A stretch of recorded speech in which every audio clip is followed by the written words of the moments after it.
With Badger forward Jack Janicki. Jack, how you doing? Good. How about you? I'm doing well. I'm gonna start off with a question you've probably gotten many times, but you had offers, came here as a walk-on. Why Wisconsin? Yeah. I mean, obviously the tradition of basketball excellence here is very strong, especially compared to some of the programs that I had offered to. And then I just had sort of a familiarity with the university, given that I had some family go here, and then obviously all the things that matter when making the decision. They sort of checked all the boxes, and that the teammates were great. The coaches were incredibly smart and willing to let me develop. And like I said, just the fit with the guys was the most important thing, and I'm happy that I made the choice I did. So you knew coming in that it would be a struggle to get minutes at a school like Wisconsin. When you're at the end of the bench, what does how does someone go from kind of the end of the bench to working their way into the rotation? What do you have to do? What do you have to show to the coaches? I think you got to show a little bit of humility and grace. Give yourself grace and give yourself time. But with that being said, you can't wait for next year to come, or next year, whatever your opportunity is going to be. You gotta approach practice and approach lift with the mindset that I'm going to get 1% better today, and I'm going to challenge my teammates. And stacking days doing that as a redshirt freshman, you'll end up ending the season way more confident than the way you started it. One of your strongest suits has been defense this season, your ability to come off the bench and provide some solid defense. Is defense? I've heard some guys talk about basketball, they kind of minimize defense, you just have to show effort. And that's really it. Is it more complex than that? Yeah, I think the casual basketball player or casual basketball fan sort of disregards that's literally 50% of the game.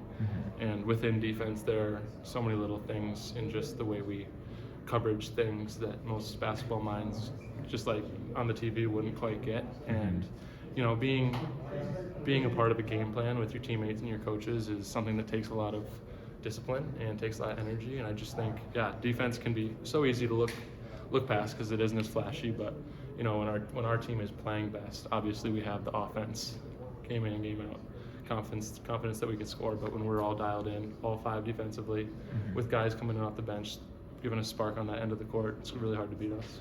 When it comes to you playing defense, is there a type of player that you feel especially confident against? Or if you see a guy on another team, which guys do make you say I can guard that guy? I mean, at this level of basketball and at this point in the Big Ten season, there's everyone on the scouting report requires a lot of attention. But the question of just what sort of player am I most comfortable guarding is something that I'm still trying to figure out.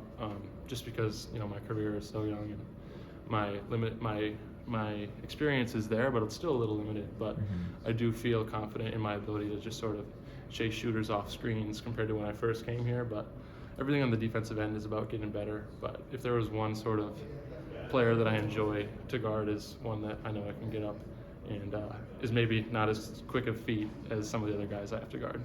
When you think about your development, dating back to when you first showed up here, are there any specific veterans or teammates, a couple guys that stand out as especially, helpful in your development? Yeah, I mean, every teammate we have in this locker room is devoted to the team, and I've got something from everyone. But I do think Carter Gilmore and Kamari McGee's experience here could sort of resemble what I'm going through, and just that they're guys that stuck it out, and they got increasingly better every year, and you could totally tell by their development. And I'm proud of them for what they've been able to do this year. But at the same time, they've been role models and showing me that success is very possible. Being patient, waiting, and working it out. The bench is obviously pretty long, but it's come to the minutes have come to be dominated by the four guys. You brought up Kamari, Carter, and then you and Xavier. What's special about that group of four guys, as a whole? I think that they understand, or we understand, sort of our significance to the game. Whether it be 8 minutes on the low end or 20 minutes on the high end, that you're going to have a chance to contribute positively to the game. And with us four specifically, we know that might come in shorter bursts.